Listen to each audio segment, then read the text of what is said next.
ด่วนตอนนี้ทั้งแขวงไส้สมบูรณ์จะเข้มงวดและเอาใจใส่กับพ่อแม่ประชาชนที่จะไปเข้าทำมาหากินตามถ้ำตามผู้ตามผาอย่าให้เกิดปัญหาคือดัง7 คนติดถ้ำนั่นเป็นอันขาดสบายดี FC แฟนคลับทุกทานมาพบมาพ่อกันคลิปนี้มีเรื่องเล่าการเคลื่อนไหวของทั้งการนำแขวงไส้สมบูรณ์ที่มีต่อประชาชนภายในแขวงหลังจากที่มันเกิดเหตุการณ์มีผู้ประสบภัยติดถ้ำและกลายเป็นเรื่องเล่าที่โด่งดังไปทั่วโลกและกลายเป็นขั้งทับอิฐของประเทศลาวเฮาที่รัฐบาลเขาเจ้าทุ่มงบประมาณเข้ามาช่วยเหลือทั้ง7 คนออกจากถ้ำนี่หลังจากเหตุการณ์นี้ซาลงไปทานผู้ชมปรากฏว่าช่วยได้เพียงแต่5 คน2 คนนั่นถือว่าช่วยออกมาบ่ได้ต่อเหตุการณ์สะเทือนขวัญสะเทือนใจกันไปทั้งฝั่งลาวฝั่งไทยแล้วล่าสุดนี่ทั้งฟังการนำของแขวงไส้สมบูรณ์โดยเฉพาะแม่นเจ้าแขวงไส้สมบูรณ์ได้ออกมาน่าจะเป็นการให้สัมภาษณ์ต่อวิทยุแห่งชาติท่านผู้ชมอิงตามหนังสือพิมพ์ลาวพัฒนาเขาเจ้าได้เขียนบทความว่าแขวงไส้สมบูรณ์จะเข้มงวดและศึกษาอบรมประชาชนภายในแขวงให้มีสติต่อการเข้าไปซอกอยู่หากินตามธรรมชาติวันที่19 เดือนมิถุนายน2026นี้วิทยุกระจายเสียงแห่งชาติ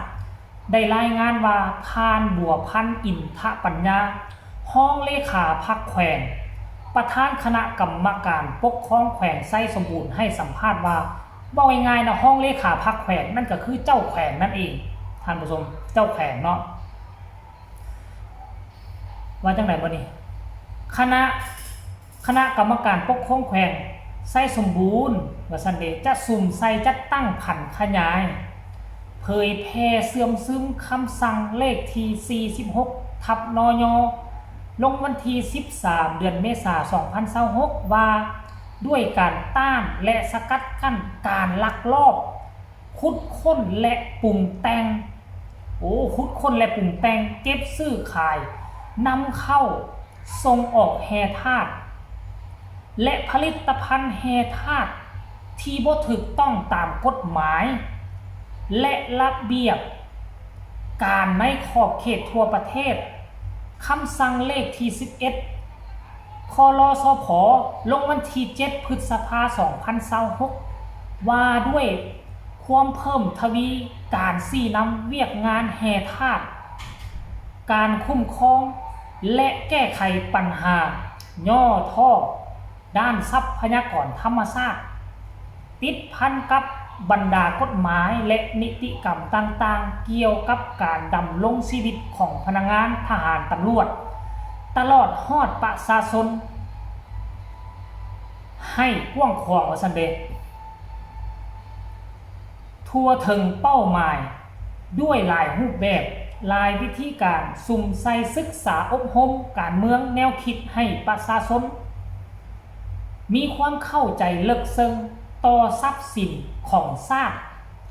ผู้เข้ารบการจัดตั้งกฎหมายนิติกรรมต่างๆที่เกี่ยวข้องพร้อมทั้งเป็นเจ้าการจัดตั้งปฏิบัติ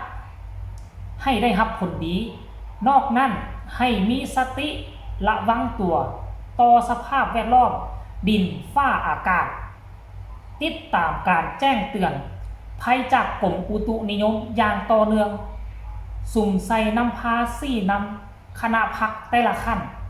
โดยเฉพาะคณะพรรคคณะกรรมการปกครองตาแสงหรือว่าตำบลนั่นเองท่านผู้ชมตาแสงก็คือตำบลแหละบ้านและ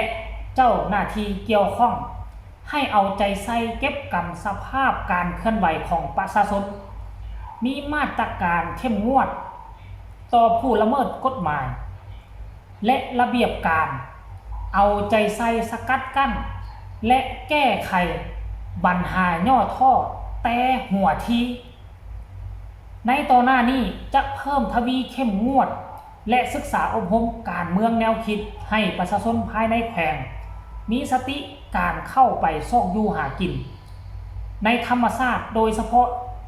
อยู่ตามภูตามถ้ำให้คิดคำนึงถึงผลที่ได้รับผลเสียที่อาจจะเกิดขึ้นเพื่อป้องกันบ่ให้มีเหตุคนติดข้างอยู่ในถ้ำอีกเนื่องจากมีความเสี่ยงอาจเฮ็ดให้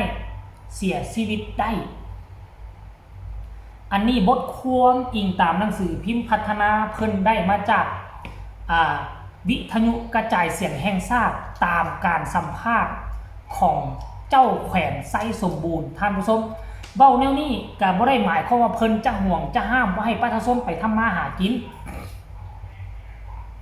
การไปทำมาหากินนี่ยังไปได้คือเก่าแต่เนาะแต่เพิ่นก็ให้ระมัดระวังไว้บ่อนใดบ่เป็นตาไปบ่อนใดบ่เป็นตาเข้าก็อย่าสู้ไปเข้าก็อย่าสู้ไปเอาเพิ่นก็บอกยกตัวอย่างบางกฎหมายบางข้อกำหนดเนาะทรัพย์ในดินสินในน้ำแม่นอยู่ว่าอยู่ในผืนแผ่นดินประเทศเฮาแต่บ่แม่นว่าไผก็ได้ที่จะไปขุดค้นเอาแม้กระทั่งอยู่ทงไห้ทงนาเฮาทั้งลาวทั้งไทยคือกันหมดอยู่บ่อยู่เจ้าไปไถนาเจ้าไปไถนาสิปลูกข้าวเจ้าไปไถเจ้าออมเจ้าให้เงินให้คำเจ้าก็บ่มีสิทธิ์เอาได้กฎหมายลาวไทยคือกันหมดเจ้าไปเจ้าก็ต้องได้แจ้งรัฐบาลมอบให้รัฐบาลมันเป็นทรัพย์สินของรัฐบาลบ่ได้เป็นของประชาชนกฎหมายลาวไทยบ่แตกต่างหยังกันอยู่ในลาวเช่นเดียวกันบ่แม่นอยู่บ่อยู่เจ้าสิไปขุดค้นเจ้ากล้าว่าบ่ทันมีเงินมีคำเจ้าไปขุดค้นแล้วเอามาเป็นของตนเองโดยที่บ่ได้รับอนุญาตโดยที่บ่ได้แจ้งองค์การจัดตั้งว่าเจ้าจะลงไปเฮ็ดแนวนี้มันก็ผิดเช่นเดียวกันเนาะอยู่ทั้งทีวีทั้งฝั่งไทยเฮาก็เห็นเป็นประจำคนไปลักลอบขุดทองคำว่าบ่มีคือกันได้